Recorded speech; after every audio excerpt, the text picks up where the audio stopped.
Good evening, everyone, and welcome to the March 3rd Town of Monroe Town Board meeting. Can I get a motion to open up the meeting? I'll make that motion.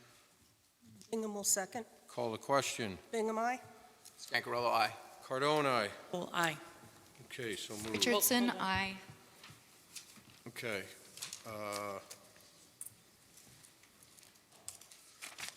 Okay, before we begin, I'd just like to make a point. Anytime we call a question, there's a vote and no discussion. This way we can move things along. That's against Robert's rules, so no. First up, Amanda Primiano from Monroe Free Library.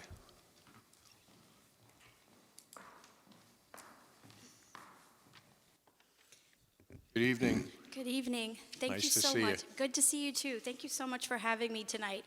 I have some updates to share of what's been going on at the library and what's yet to come. So in 2024, 107,360 items were borrowed from the Monroe Free Library. We offered 444 programs, which was an increase from the previous year.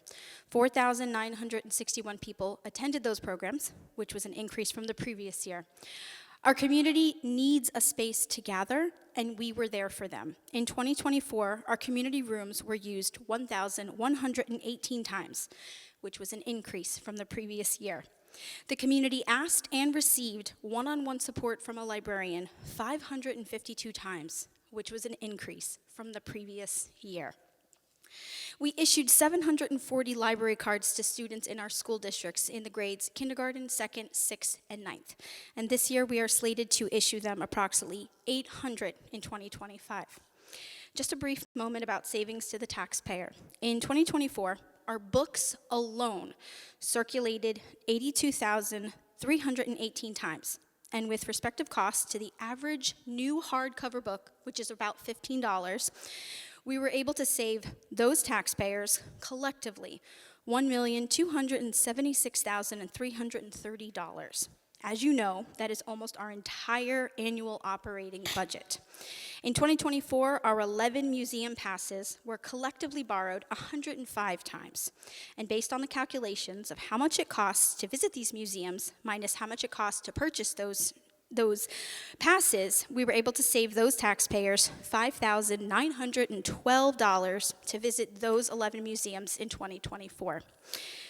Currently, there are 9,446 Monroe residents who have library cards, which is about 45% of the Monroe population.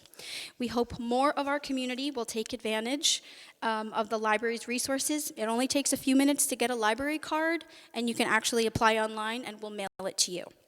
You know, we can't help you save on bread, gas, or eggs, but you can use your library card to save money on books, DVDs, music, museum visits, technology, cultural programs, family fun programs, and so much more. We are very fortunate that this community sees the value in the library, and we will keep maximizing your tax dollars to create valuable assets for this community. So now, in 2025, what do we got going on? In 2025, we will be purchasing some new technology. We've already purchased hotspots for circulation. So if you live at home and you don't have internet, or you're traveling and you're not sure if you're gonna have internet, you can borrow a mobile hotspot from us and give yourself internet access. We are also going to be purchasing viewfinders, so if you have low vision or you have a hard time reading the newspaper, but you love to read the newspaper, you can come to the library and it'll magnify it for you under this special machine. Or you can borrow our portable one that you can take home and read any type of print documents for free. We will also be hosting tons of interesting events. This month actually launched our new 6-month series, which is called Decades. It takes a look back at art, culture, history, music, and so much more from the 1950s to present. And it's for kids and adults. We will be hosting an open house in April. This will be an opportunity for the community to stop by and learn more about the library. We'll be giving tours. You can come meet the staff, meet our board, sit in on quick info sessions to learn about the library. Kids can participate in a scavenger hunt, and you can enter into a chance to win some library swag. Our semi-annual yard sale will be May 17th. We haven't started collecting deposits for the tables, but that'll be coming in April. We will also, in May, be hosting our third year in a row, our Small Business Month series, where we offer dedicated programs to our small business owners. These include how to use our pop-up tech studio, how to use our database to support your business, and free professional headshots, so look out for that. Lastly, we are seeking some additional feedback from our community once again. Our board has been working hard to consider how to expand or build a new library. Our library has not kept up with the growing service area.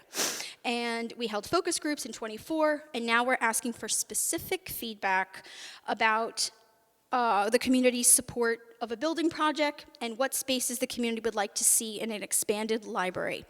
This survey will be open till the end of March, and this survey is for any taxpayer that pays library tax, whether you have a library card or not. We want to hear from you. We want you to help us move our library forward, and there are so many other amazing resources and services and programs we could offer if we had an expanded space. Thank you so much. That's all you got? We've been busy at the library. Awesome. Thanks, awesome. Thank Amanda, you. can you give your website, your Sure. web address? MonroeFreeLibrary.org. I highly recommend that residents go on to the MonroeFreeLibrary.org and take a look at the programs that are offered. The library is no longer focused solely on taking out books. No, we're so much more than that, as you can see from the different types of things that we're offering and the services. And we also go out into the community. We go to the senior center, we go to the schools, we're working with local pediatricians, so we're really trying to work with a whole host of community partners. Excellent. Thank you, Great, Amanda. thank you Great, so much. Amanda. Thank you, Amanda. Thank you. Thank you, Amanda. Oh, Amanda, excuse me. Yep. if you wouldn't mind emailing me that so I can put that in the minutes for the residents? Thank you. Okay. Next item is the updated Town of Monroe domain name. Give me 1 sec. Hold on.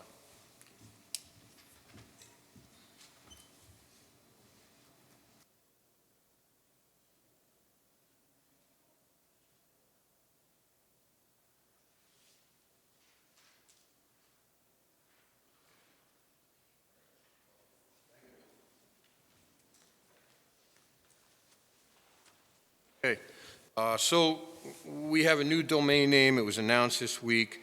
It's townofmonroeny.gov. It's currently active. If you try the monroeny.org, that will continue to work indefinitely as well. And that domain is also associated with any emails that you might be sending anyone that's employed here or any of us on the board. That was from a bill that was signed by the governor that amends Municipal Law 300, requiring that all municipalities with a population over 1,500 maintain an official website with a .gov domain. It's what we call another unfunded mandate. It took, I don't have the final numbers yet, but it's going to take a few bucks to have had this completed. I should have them by the end of this week from our IT.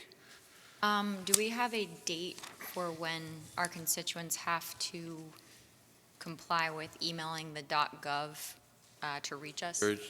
Like I said, there's no date. The other domain will continue to work indefinitely. Okay, item 3.3, tax collector's notice. Madam Clerk? So with the new month of March now, the March penalty applies unless you had gotten your tax bill in the mail to the post office, postmarked by the post office February 28th. Those payments will still be accepted. By law, we have to collect the March penalty, so any payments coming in now, if they are not postmarked, will have that March 2% penalty on it with an additional $2 second notice fee. I purposely kept that screen up on the monitor because if you wanted to pay your tax bill online, if you haven't done so already, that fourth circle from the left in the middle of the screen where it says View Pay Bills Online, that's where you would go to do that. Just fill in one of the fields. If you fill in everything, owner information, tax bill, section, block, and lot, it's not going to find you. So if you just fill in one of those fields, click search, you'll click on your bill when it comes up, and click on pay in full. That will satisfy your tax payment online. Credit card payments, there's a 2.45% charge that the credit card company will charge you, $3.95 for a debit and $1.75 for an e-check. We'll be collecting payments through March 31st. March 31st, we will be open until 5 o'clock if anyone needed to come after 4.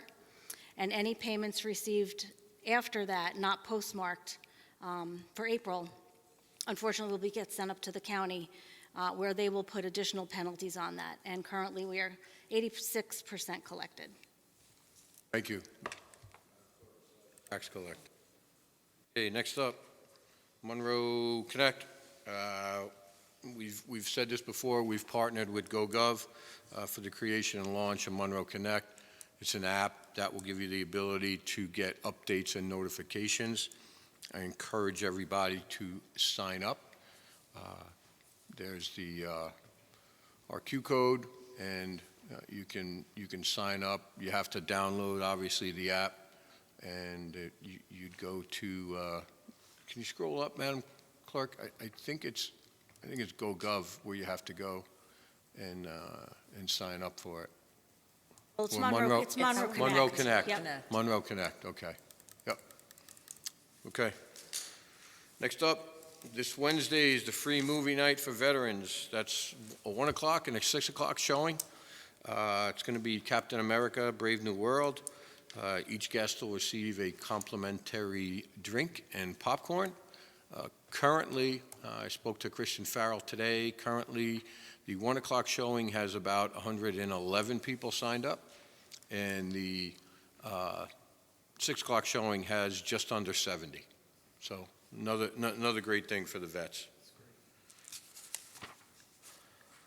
Free community concert series this Saturday, March 8th, 7 p.m.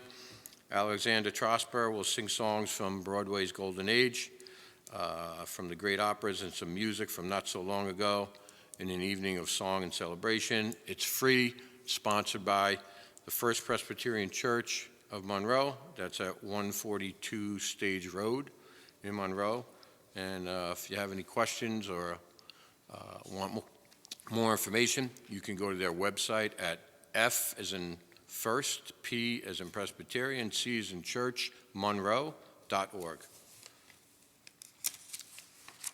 And finally, on the announcements, Councilman Scancarello, you want to talk about the job fair? Yeah, job fair, third annual job fair is Thursday, April 10th at the high school from 5 to 8 p.m. See a lot of young guys out here. I expect to see you guys there looking for your first jobs.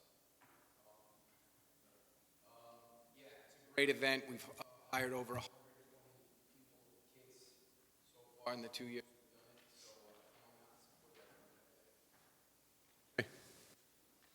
Great. Question for Councilman Scancarello. Do you know how many employers are going to be at the fair? Last year, we had 50. I would expect the same. Good. I called Stacy McCleary today. Who's helping me out tremendously. She said there's over 10 businesses signed up. The more we get, obviously, the more opportunity there is for the students. But hopefully the number.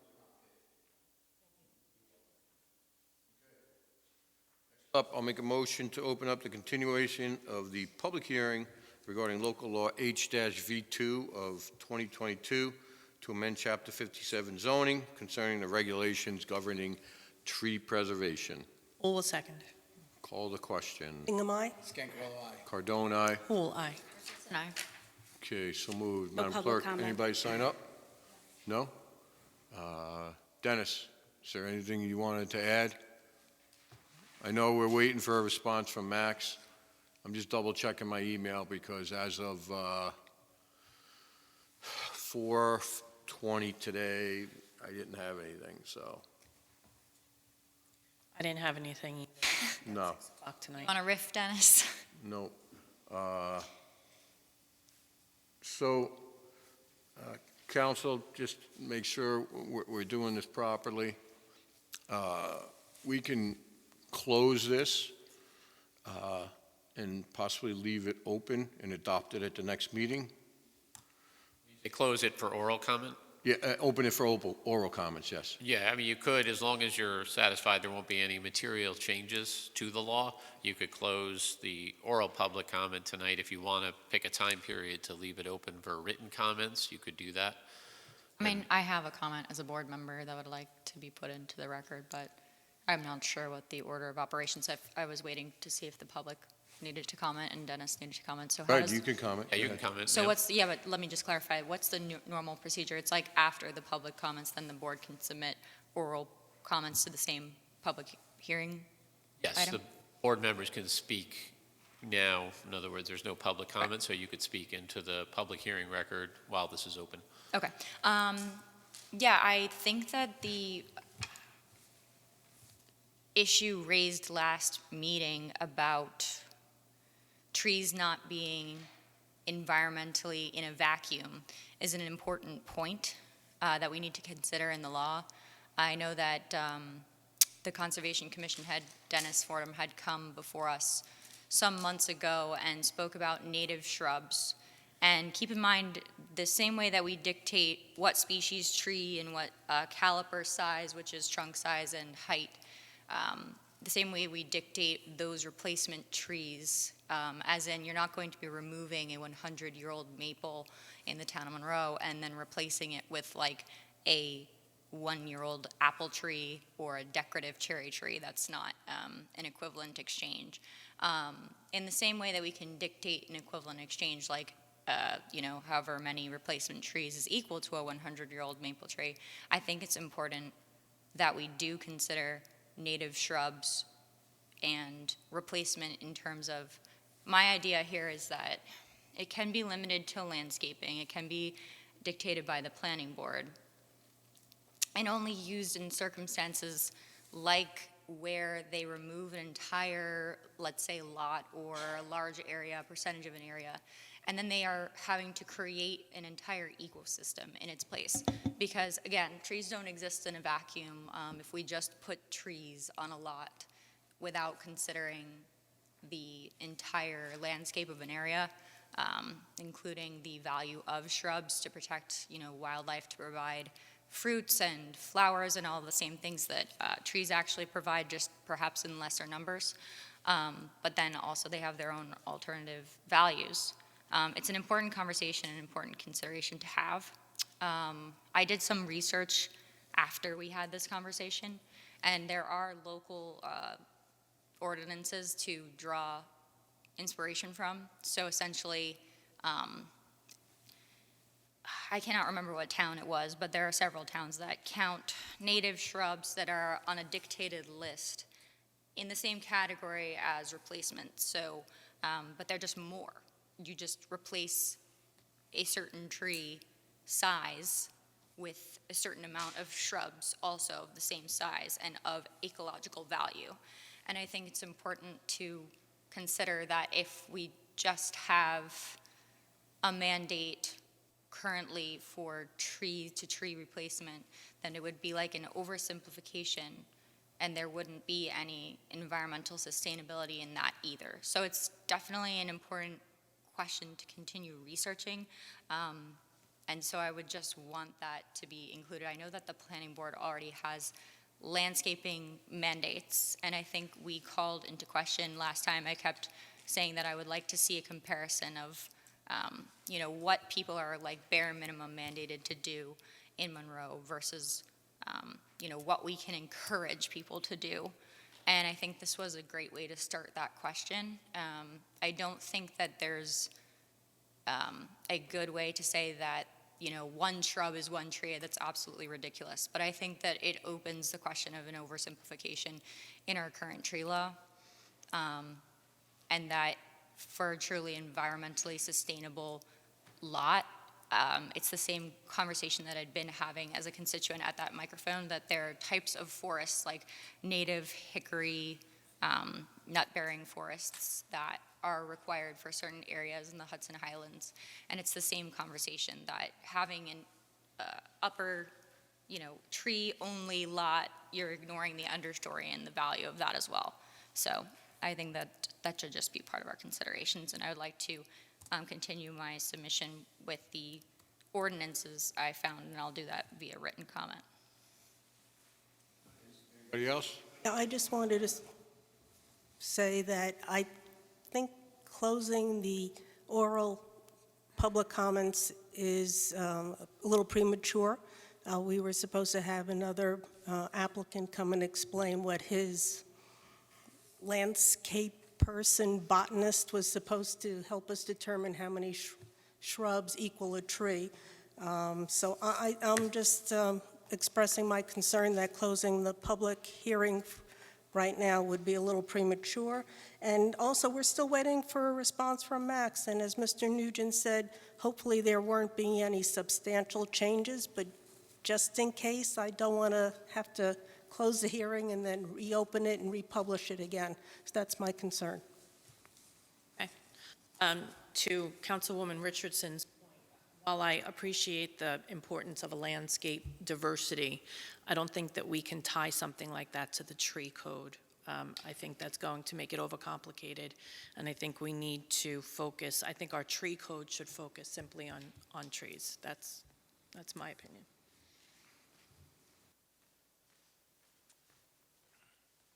Dennis Fordham, Conservation Commission. I agree, Dory, that we have a tree law now which is all about trees. It only concerns trees. There is no mention in there about any type of shrubs or landscaping. A new proposed tree law is exactly the same. Trees are taken out. They have to be either replaced elsewhere on the site, or there's an in lieu cost associated with that. Also, as I'm sure you're well aware, there's another complete section in their codes, I think it's chapter 21 for landscaping, which is fairly detailed and requires applicants and developers to develop a landscape plan. I understand that landscaping, certain shrubs, bushes, are beneficial to the environment. There is no question about that. But in the big picture, they do not replace trees on a long-term basis. That is my opinion, and I think, yes, I understand that a developer has to take out X number of trees. They can only put so many back. They have the opportunity under the tree code to plant those trees elsewhere. If not, they pay an in lieu cost, and that goes into a fund for other purposes. It doesn't necessarily have to be trees. But I think it's a thin edge of the wedge if we start allowing landscaping to be considered as trees. I really do. I think that's going to weaken the law, and it's just not going to be effective. As Maureen says, how do you do this? How many lavender bushes equate to a tree? How many rhododendrons equate to a tree? How big do they have to be? And the average shrub and landscaping doesn't last that long, especially if it's not maintained. And I think we all know, can experience, where landscaping has gone in around different parking lots and so on. After a year or two, most of those bushes and shrubs have gone, but the trees tend to stay and grow to big trees 100 years old with massive canopies that are very beneficial to the environment. Shrubs don't do that. Dennis, what's your Can I opinion respond to that? about keeping tonight's public hearing open or closing it? I think it's good to keep it open. I see no reason why not. I think the more discussion we have on this, the better. We want not only the people here to accept that tree code, but the whole town to buy into what we're trying to do here. We're trying to protect trees. That's what it comes. We'd rather people not take trees down. We understand they have to, and there's no choice when it comes to doing development. But let's minimise that and have a way of trying to convince those applicants that there's other ways of dealing with this, or pay the price, quite frankly. And we're not the only town that does this. There's plenty of other towns that have tree codes. That's. All right. I mean, I do have Thank you, Dennis. That was public, but I don't know. Was that public comment? Because I do have a response to what he said. Up to the board. It's not a long response, but Go ahead. just the fact that I said, how do you do it? And there is a way of doing it. Two things you said, that they don't have to plant trees. They can give us money instead.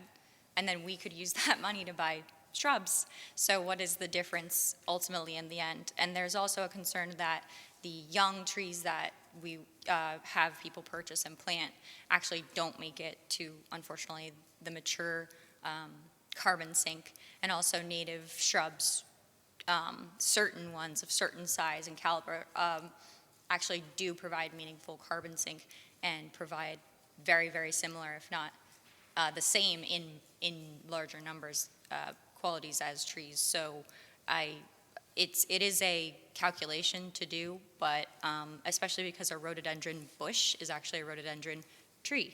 So there's a lot of these shrubs, and you have to pick the correct one in the correct environment, but it is a calculation to do.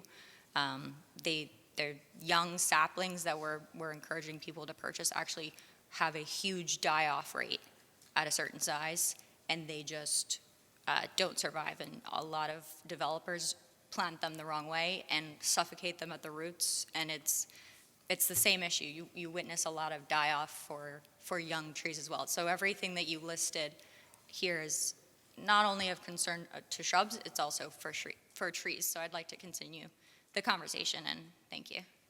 Okay, call the question? To keep it The open? motion again is to close the public hearing? Is to close it. Nay. Bingham, nay. Scangarello, nay. Cardone, nay. Poole, nay. Richardson, nay. Okay. So I'll make a motion to keep the public hearing regarding the local law H-V2 of 2022 to amend Chapter 57 zoning open until March 24th, 2025 at 7 p.m. or immediately thereafter. Poole, second. Call the question. Aye. Scangarello, aye. Cardone, aye. Poole, aye. Richardson, aye. Okay, so moved. Item 5.1 is the acceptance of the minutes from February 24th, 2025. I'll make that motion. I'll second. Call the question. Bingham, aye. Scangarello, aye. Cardone, aye. Poole, aye. Okay. Next up is item 6.1, general fund abstract. I'll make a motion, be it resolved that the Town Board of Town of Monroe request approval of abstract number 25-5, general fund containing checks 36462 through 36510, totaling $448,583.36. Poole, second. Call the question.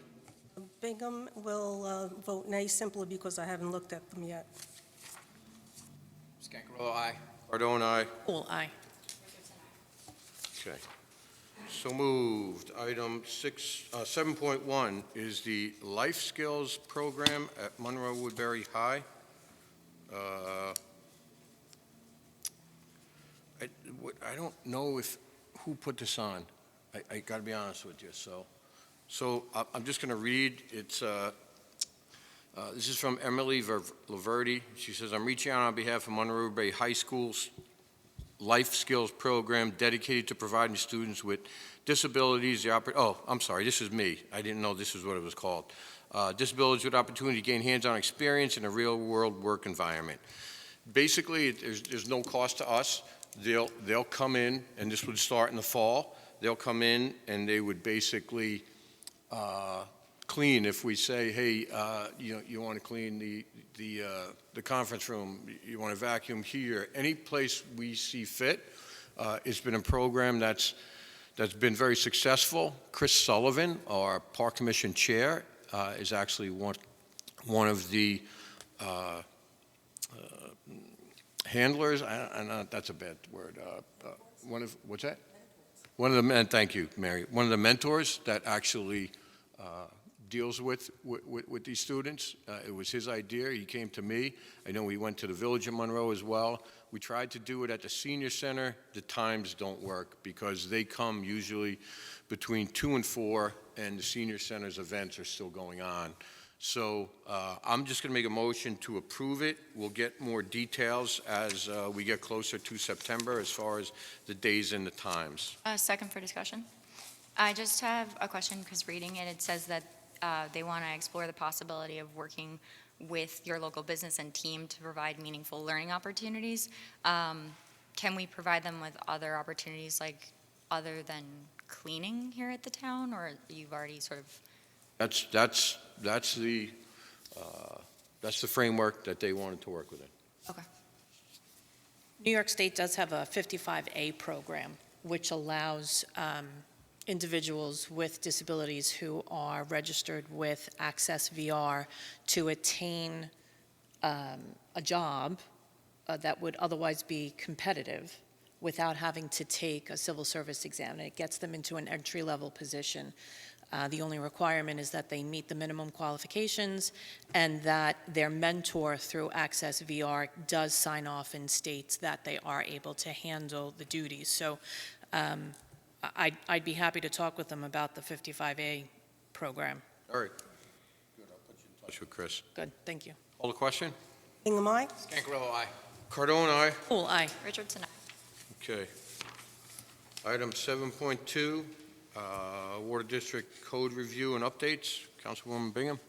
I don't know who put this on, it wasn't me, and there's no money in the budget. I agree it's a good idea, but I don't know where it came from. I don't know if I it- didn't. It's possible, but, Right. you know, I was looking at the budget, and I'm assuming you would take legal and engineering, and for the amount of review of town codes, I don't think it's feasible this time, but for the next budget, I agree we should put money in for it. Okay, so how about we do this? I'll make a motion to table it towards closer to budget time. Yeah, August or September. Yeah, okay. I'll make that motion. I'll second. Call the question. Hingham, aye? Scangarello, aye. Cardone, aye. Cool, aye. Richardson, aye. Okay, so moved. Item 7.3 is the Seven Springs Road project. So we're going to discuss the recommendation for performance security at Seven Springs Road, 127 Seven Springs Road, and the planning board application, which they submitted, which is number 22-204. They received conditional final approval, site plan, and special use permit approval from the planning board. Project involves a 3-lot subdivision of the existing 9.456 acres. And that parcel will have, each parcel will have a 2-family dwelling on each lot. The planning board required a landscape security and PISA agreement for the project. And based on the applicant's cost estimates for their respective bonds, MHE, our town's engineer recommends the following. The landscaping security should be in the amount of $187,136, and a public improvement security in the amount of $187,136 for the construction of the town road drainage improvements. They're both the same amount. Well, Brian, you want to touch on that? Because basically, it's being built, but that's what we would take as a bond based on the construction price. Yeah, it's based on the engineer's review of how much we would need. In other words, if we had to do the work, if it wasn't completed as performance security. So that's the engineer's estimate. There's a letter attached in there from Okay. MHE. Further discussion, but in the backup that he sent with it, the last page, it only says $48,266.24. And that lists like manhole covers and rock excavation equipment and Where do you see that? Page 6, or 404. the very, page 404, it's the attachment that went with MHE's letter. That might have, It says public improvement prices.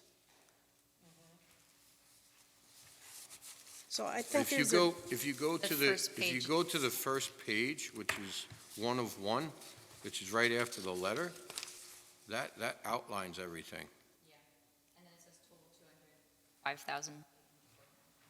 Well, the 187 is for like trees, survey stakeout, tree installation, landscape. But then if you go to the other document, the public improvement, it says on the left-hand side, public improvement unit prices interim update December 2020.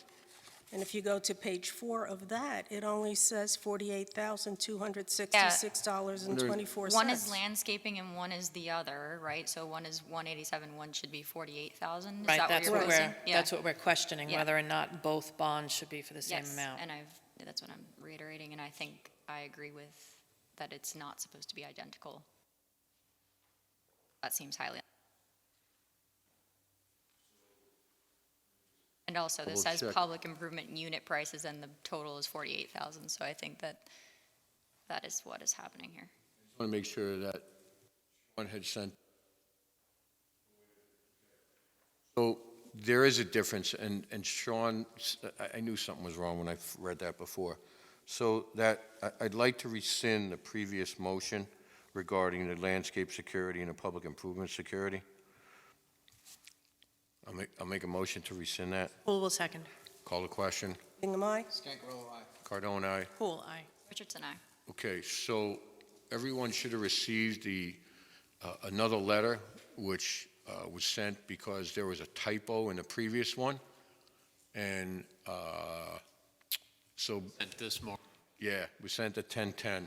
So based on the attached estimate, the landscaping security should be in the amount of $187,136, and the public improvement security would be $48,266.24. That makes more sense. So I'll make that motion. Poole will second. Call the question. Hingham, aye. Scangarello, aye. Cardone, aye. Poole, aye. Richardson, aye. Okay, so moved. All right. Item 8.1 is Monroe Woodbury Commons Landscape Plan. He's not here tonight? Okay, so would you like us to table it to next meeting? Okay, so the Monroe Commons Landscape Plan, I'll make a motion to table it to March 24th.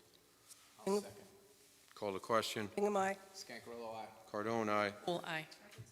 Okay. Item 8.2 is the Monroe Commons PISA. PISA is the Public Improvement Security Agreement. I'll turn that over to council. Mr. Nugent? so this is a requirement on the planning board approval. This document's been back and forth quite a bit. So we're satisfied with the current version that's before the town board, and this basically addresses the process. It reiterates what's in the planning board resolution of approval, and then includes the estimates for public improvements, similar to what you just discussed on the other matter. It has schedules attached to it which show the MHE estimates. So this is before the board to authorize the approval and for the supervisor to sign the public improvement security agreement. So, now therefore be it resolved, the above whereas clauses are hereby incorporated by reference as those set forth in full herein. The town supervisor is hereby authorized to execute the Monroe Commons PISA agreement substantially in the form annexed hereto, subject to final approval as to form by town legal counsel. The town board hereby defers to and authorizes the town planning board to determine and approve any requested extension of time beyond the 1-year period for the developer to complete the improvements as set forth in paragraph 6 of the PISA agreement. The town supervisor and any employee, official, or consultant as directed by the town supervisor are authorized to take any and all necessary actions to carry out the provisions of this resolution. Section 6, this resolution shall be effective immediately. I make a motion that we authorize the supervisor to sign the public improvement security agreement with Monroe Nininger LLC, Monroe Commons Project. Supervisor, before you call the question, I just want to explain section 3. Seconded it?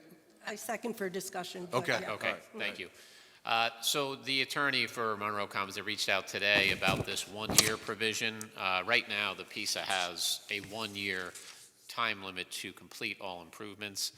Due to the size of this project, it's highly unlikely that's going to happen, but I did not want to be changing the agreement today. So that's why I put in that section 3 so that you can allow the planning board, the way it's worded in the PISA, if they want to go beyond the year, they need to get approval of the planning board. So I just figured we'll put this in so it's clear that the town board is okay, but deferring to the planning board if there's going to be an extension beyond 1 year. Clarification, the applicant will not have to come back before the town board. He just goes back to the planning board. That's correct, and that's actually Okay. what the piece already said, but it just said the 1 year, and I didn't want to send you another agreement today Now, changing that. what happens if the planning board denies them? I think it's unlikely, but Okay, Then they come here? they could. yeah. Yeah, I mean, they already concede that they're not going to finish all the public improvements in the year period due to the size of the project. But at the same time, it doesn't mean if they don't act with diligence, the planning board, they don't have to give them another year. They could give them 6 months at a time, that kind of thing. Okay. All right. Thank you. Thank you. Call the question? Hingham, aye? Scancarello, aye. Cardone, aye? Pool, aye. Richardson, aye. Okay. Item 8.3 is the Monroe Conservation Commission request to host a repair cafe. Dennis Fordham gave the presentation last meeting, and the date did not work that was originally scheduled. So I'm going to make a motion. We have checked that the date is open, that the Monroe Conservation Commission organize and host a repair cafe at Monroe Town Hall in this meeting room on Saturday, June 28th, 2025, in conjunction with Repair Cafe Hudson Valley, and that they provide an insurance certificate covering the town of Monroe, and it's going to be from 10 to 2? Yeah, okay, 10 to 2. Do I have a second? I'll second. A question. Who has to sign the MOU? What's that? There's a MOU that was one of the Memorandum Yes. of Understanding. Would that be me or the Conservation Commission, Brian? Actually listed between Sustainable Hudson Valley and the Repair Cafe. It doesn't really Yeah. have the So it town on doesn't the involve- MOU. So it would be Dennis then who signs the MOU. Come on up, Dennis. Come on. Come on up, Dennis. Yeah, I have no objection to signing the MOU. The issue just is liability insurance, and I think, Dora, you mentioned about if we have volunteers, particularly the fixers that come in from other towns, not Monroe residents, the town would not, your liability insurance would not cover those individuals or activities that they undertake. Yeah, my recommendation was that we put together a hold harmless agreement for anyone who's doing any type of Put together a what? repairing. A Hold harmless, Oh, hold that they would harmless. sign a hold harmless agreement. Brian, do you agree? Yeah, we can do that. Okay, all right. So they do have an insurance. They do provide insurance. I don't know whether that actually includes that. I don't know right now. Okay. So And all of the people who would be coming in outside of the Conservation Commission would be covered underneath that Hudson Valley Repair Cafe Yeah. insurance policy? Yeah. Okay, well then that would be fine. right. So I'll go ahead and sign the MOU. I'll ask them to provide insurance. I'll submit that to you for review. And If- they have to list the town of Monroe as an additional insured. Absolutely, that would have to be And an just additional. make sure they in there. put the correct address. 1465 Orange 4560, Turnpike. Okay.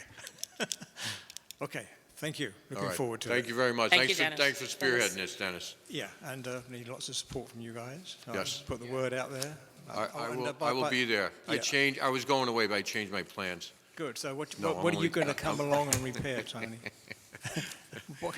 I'll be there to repair bicycle tires. How's that? Okay, that sounds good. And I was pleased to see that the Warwick Repair Cafe is now advertised on your website, which is a good idea, so that helps to promote the It's whole also been advertised. concept. It's also been advertised on WTBQ. Okay, so will ours. Yeah. Okay, Yep. thank you. Dennis? Thank you, Dennis. Thanks, Dennis. Dennis, I'll email you tomorrow morning the requirements for the certificate of insurance, okay? Thank you. Thank you. Okay. Next up, item 8.4, resolution approving the short-term rental application of 106 Osseo Park, SBL 7-2-49. I will read the resolution. It was made clear last week that all the items had been met, and we did receive a letter from the building department. So, Section 1, the above whereas clauses are incorporated herein as set forth in full. Section 2, pursuant to Town Code 40-8F, the Town Board hereby determines that, number one, adequate parking facilities are provided to meet the parking requirement of 4 off-street parking spaces, which are provided in a manner that does not impact the residential character of the neighborhood. No new construction or expansion is proposed relating to short-term rental. The structure and lot are, number 3, I'm sorry, the structure and lot the structure and lot are conforming to the requirements of Chapter 40 of the Town Code, and that the lot and structure are not considered existing non-conforming uses or buildings. Number 4, adjoining residents and their yards are generally afforded a reasonable degree of privacy from view by occupants of the proposed vacation residence or partial vacation residence by the imposition of landscaping and privacy fencing. Number 5, the number of permitted short-term rentals surrounding a proposed property are not excessive in number, so as to result in adverse character impacts to the principal residences of the neighborhood. Now we go on to Section 3. The Town Board hereby approves a short-term rental application for 106 Osseo Park Road, subject to the following conditions. Continue compliance with the provisions of the Town Code, Chapter 40, and New York State Residential and Fire Code with respect to the rental location. And number 2, continue maintenance of the existing screening of the property and parking area. And number 3, the approval of this application shall expire 3 years from the date of this resolution pursuant to Town Code 40-9. And number 4, that if the applicant intends to renew the permit after a 3-year period, the applicant submits a renewal application at least 60 days prior to the expiration of the permit. And number 5, the permit may not be transferred except as indicated in Town Code 40-16.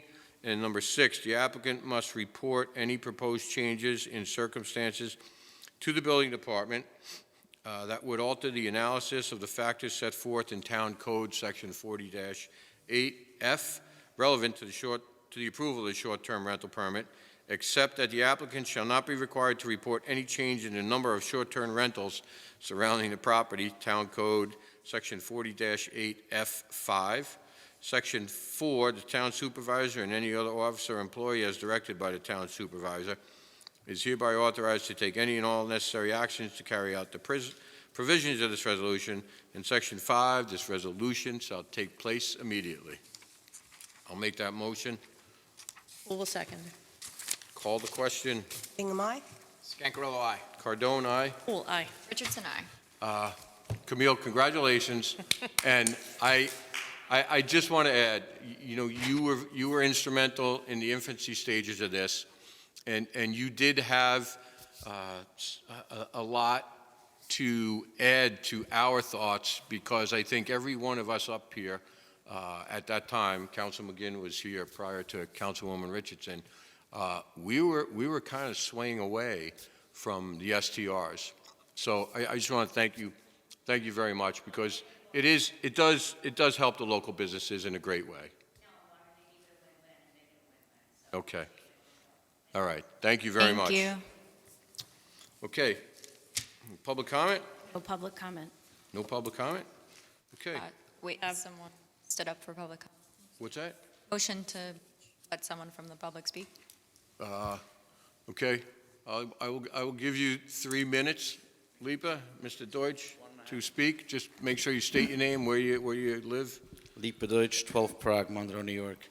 On 127 Seven Springs, there's 2 items more for the resolution was requesting. One is the stormwater maintenance agreement. I don't know, was it received by the attorney or? What? For 127 Seven Springs, there's 2 more things that has to be done for the plans to sign. Stormwater maintenance? Stormwater maintenance agreement that I think so the board has to vote for you to sign. And do you have? Let's get to the other item first, and then we'll talk. What's the other thing? The MS4 has to be authorized by the supervisor. I know that the engineers sent the email. I don't know if that has to be voted. All I got today was the recommendation for the securities. I didn't get any of the other agreements, and I believe that was supposed to come from The engineer. your engineer. No, from the town, my engineer sending to the town engineer, and the town engineer said that he sent it to the supervisor for, On. That came in today, Supervisor, so I don't think it's on your agenda. The request came in today. When did it come in, do you know? I think I sent an email, I'm not sure what time it was, with the stormwater, not the MS4, just the stormwater maintenance. I don't see it. All right, we're gonna have to put it on the March 24th meeting, I'm sorry. I don't have anything, like I said, all I have, let me just double check something. Sean sent the email today, 10 o'clock, that I passed it to the supervisor for signature, for the MS4 acceptance form. You gotta understand too, though, the MS4, we won't do anything until we get approval from the highway department on that. I always like to speak to Pat because he's the one that oversees the MS4. That's not the town, that's the highway department. MHE recommendation? Us? I don't have it. Do you have it? I mean, Brian just said that it came in today and he has it. No, the stormwater, not the Oh. MS4. Okay. That I didn't know about. The stormwater, there was an email today from Marcello, I believe their engineer, There's asking the stormwater to be put on the agenda, but again, that was 2 Yeah, o'clock yeah, this like, I'm afternoon. not gonna, I can't keep doing that every day, like right before the meeting. You know, we need time, at least 3 days. Our meetings are on Monday, we need it on Friday. And that agreement was still redlined, it wasn't final, so Oh. we need to have a So- final draft before we put it on the agenda anyway, and we can't be doing that at 2 o'clock on the day of the meeting. So are you gonna reach out to Mr. Srigliano, or should I have Sean reach out to him? No, I think that we can finalize the agreement, it just, like I say, a clean version hadn't been accepted. I think I did that this afternoon just to send it to you if the board wanted to put it on, but it was late in the game. So are you okay waiting and we make a motion to put on for next agenda? Are we all accepting that? Is Yeah, I that? think you And could put, you know what? Whether you're okay or not, we're gonna delay it. I think you could put both on the next meeting. The next meeting, Yeah. yeah. Okay, I'll add him on the agenda. Thank you. All right, thank you. Thank you. Okay. No public comment? Oh, right. Okay, so there's 2 things I want to do. The first thing is, I'd like to make a motion to approve, the board has to do this, to approve Mary Bingham as chair for the Mudna Commission.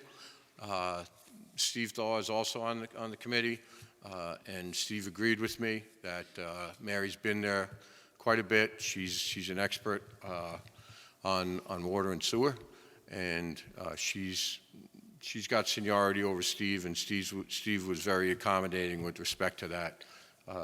Initially, Mary thought maybe Steve should do it, and I know Steve was okay with it, but he was a little resistant because of your experience, Mary. So I'll happily second that motion. I will make that motion. I'll second.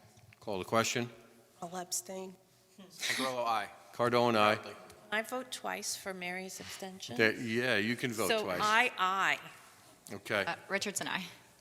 okay. so moved. Congratulations, Mary. Yep, Thank you, everyone. Congratulations, And then- Mary, very well deserved. yep. And I did say to Steve that, we will work together. If I need help, he definitely has agreed to assist me. So thank you, Steve. Excellent. Last item I'd like to add is the Monroe Fire District sent a letter, which you have in front of you, regarding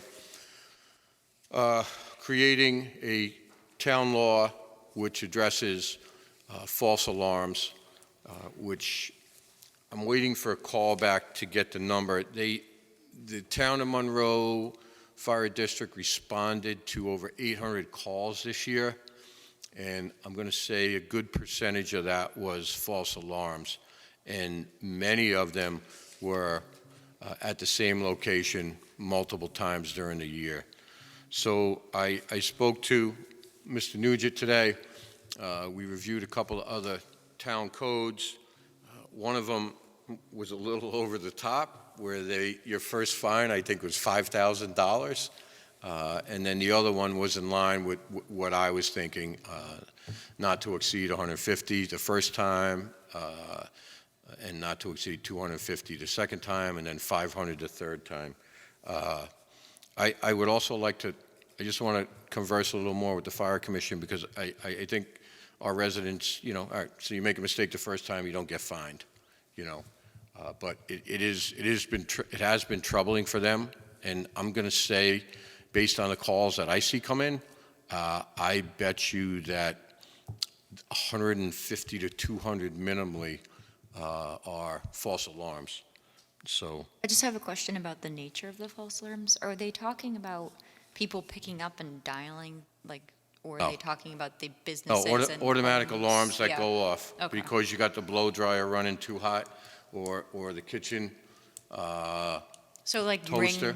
ring systems and other fault, like that kind of home alarm, Central alarm systems, self-controlled. yep. Yeah, okay. And is it mostly homes or is it businesses? that No, are- there's a couple of businesses that are, you know, pretty bad as well. Okay. So, so I'd like to give it some thought, and I'd like to come back at the next meeting. I just had a follow-up for the Hey, code. let me finish. Okay. I'd like to give some thought, and I'll come back at the next meeting with some guidelines that we could review. I think it's important for them because these guys are volunteer. They're taking time away from their families. They're taking time away from their jobs every time they get a call. So, go ahead. Thank you. I just had a follow-up regarding suggestions for the code. Did you see anything in your research that maybe lists like reputable systems that we can can we mandate like a host of reputable systems that don't have this sort of problem? I don't or think is we that can too mandate, far? or I don't think this board has the, Yeah. oversight to do that. We can actually, there are precedents like for short-term rentals, actually, you can mandate, decibel monitoring systems. So that's like what I'm thinking at just logically similar sort of a I system. don't know that we can mandate a particular company. No, I mean, yeah, we wouldn't be able to mandate any particular companies, and I'm not even sure we could mandate a particular system because some places just don't have alarms at all. But, if the board wants, we can take the approach of the kind of graduated system of, notice without any fine, kind of a warning, and then followed by progressive fines as, that continues to happen. And usually there's time periods also, obviously if it's within a year or something, you would have, as opposed to somebody having 3 alarms in 10 years, you're not going to, enforce. So there's usually a time frame as well. We can always draft a concept, town ordinance, put it out to the board, and then you can always comment or make changes at or during the public hearing process and chime in, whatever you think. Sounds like a plan. Specifically for the businesses, in the existing fire codes that we have, we don't mandate certain systems with certain aspects to them, because maybe if we mandated an aspect of the technology, that would sort of rule out the unreliable systems in and of themselves. Well, in fire code, they obviously have to comply with the state fire code. If there's some minimum requirement to have a system in place, they would have to have that. But I don't know exactly what you have in mind when you're talking about mandating a system. I haven't looked into it yet. I'm just thinking that would be the route. I'll just check and. Yeah, let you I'll know. say this. I think that regardless of what system you have in place, it might be effective for its purpose. There's inevitably going to be false alarms. And when we say false alarms, sometimes they're system generated, but other times, we refer to false alarms, even though a toaster, sets it off. That's not That's the actually a thing. false alarm, Yeah. but So did you say that we would get a couple free, like if a toaster went off, that's cause, right? There was I'll be smoke. honest, that's not really, in my view, a false Yeah. alarm because it was set off by an actual event, right? So we would have to define that. False alarm's usually something that's, in the system, or they're testing, but they forgot to tell somebody, and then the fire department responds. I've been in places where there were certain locations that just had alarms like 3 or 4 times a month. Sometimes it's air quality, and you can't actually get the alarm to stop alarming because it's dust or CO or something like that's not really actually detecting as a problem, but it's detecting in the alarm system and driving the alarm system crazy. So I would want to consider like a minimum allowable, especially for restaurants and things. We wouldn't want to place hardship on the local businesses. Yeah, I agree. I think that's normally your process, is to say, give that notice, you don't even have to, you could even have first violation without a fine, and progress it that way. So we could even put some blanks in there, and you can kind of give your feedback on what you think is appropriate in terms of fines. Usually you're going to step it to like 3 levels, after the notice, and then usually within a time period that if there's X number of alarms within, whatever time frame you define. And again, it's something that it's not a fixed formula. Every place is different. Like the supervisor said, some places have very strict requirements right up front, especially those places that have a large commercial sector, because that's where a lot of the problems usually come from. So if you want, we can draft something, send it out, or if anybody has comments or you want to, send it my way to include or, contemplate, we can do that. Excellent. All right, I'll make a motion to adjourn this evening's meeting. Who will second? Call the question. First, I want to say Happy St. Patrick's Day to everybody, since our next meeting is after. So, yes, I agree to adjournment. Aye. Scancarello, aye. Cardone, aye. Full aye. Richardson, aye. All right, thank you, everyone.